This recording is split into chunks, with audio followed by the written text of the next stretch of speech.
জামায়াত ইসলামীর সঙ্গে আসন সমঝোতায় যাওয়ায় অভ্যন্তরীণ কোন্দলের নতুন সংকটে জাতীয় নাগরিক পার্টি এনসিপি। এখন পর্যন্ত প্রায় ২০ জন কেন্দ্রীয় নেতা দল থেকে পদত্যাগ করেছেন। তারা বলছেন জামায়াতের সাথে জোট এনসিপি প্রতিষ্ঠার আদর্শের সাথে সাংঘর্ষিক। আর এনসিপি বলছে সংস্কার বাস্তবায়নের প্রয়োজনে সংসদে যেতেই এমন সিদ্ধান্ত। বিশেষজ্ঞরা বলছেন নির্বাচনী জোটের কারণে ক্ষতির মুখে পড়তে পারে জুলাই আন্দোলন থেকে গড়ে ওঠা রাজনৈতিক দলটি।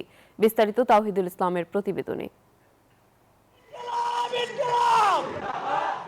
নয়া বন্দোবস্ত মধ্যপন্থার স্বতন্ত্র রাজনীতিকে সামনে রেখে চলতি বছরের ফেব্রুয়ারি মাসে আত্মপ্রকাশ ঘটে জাতীয় নাগরিক পার্টি এনসিপির। কিন্তু বছর ঘুরতে না ঘুরতেই দলটি কি ডানপন্থার দিকে ঝুঁকে পড়েছে, এমন প্রশ্ন উঠেছে।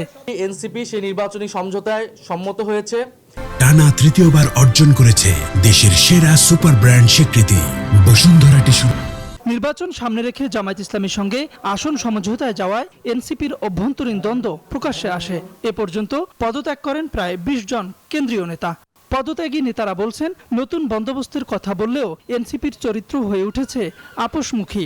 দলের অভ্যন্তরে রয়েছে গণতান্ত্রিক চর্চার অভাব, সিদ্ধান্ত গ্রহণ প্রক্রিয়া আছে অস্বচ্ছতাও। যে এই জোটের ফলে সংগঠন হিসেবে এনসিপি ক্ষতিগ্রস্ত হবে, কিন্তু হয়তো কিছু ব্যক্তি তারা নির্বাচনে জয়ী হয়ে আসতে পারেন, তারা হয়তো সেক্ষেত্রে সুবিধাভোগী হতে পারেন, কিন্তু সামগ্রিকভাবে এনসিপি সংগঠনটা এক্ষেত্রে ক্ষতিগ্রস্ত হবে। কেন্দ্রীয় নেতাদের পদত্যাগের ঘটনাকে এনসিপি বলছে আবেগী সিদ্ধান্ত।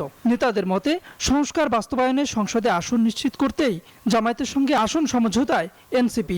পার্লামেন্টে যদি আমাদের দলগতভাবে এককভাবে যদি আমরা প্রাপ্ত সিট না পাই, তাহলে কিন্তু আমরা এই সংস্কারগুলো এক্সিকিউশন করতে পারবো না।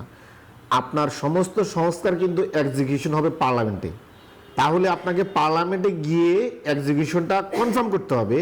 এই জন্যই আমাকে এই পার্লামেন্টারি ইলেকটোরাল সিস্টেমে সমঝোতা করতে হয়েছে।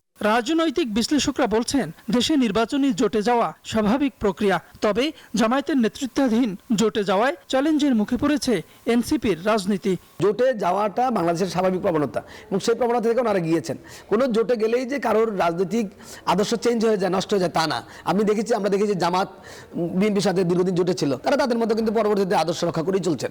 রাজনৈতিক দল গঠনকালে এনসিপি যে প্রতিশ্রুতি দিয়েছিল জামায়াতের সঙ্গে নির্বাচনী জোটে যাওয়ার কারণে তা অবিশ্বাসের মুখে পড়েছে বলেও মত বিশ্লেষকদের। তাওহিদুল ইসলাম, নিউজ 24, ঢাকা।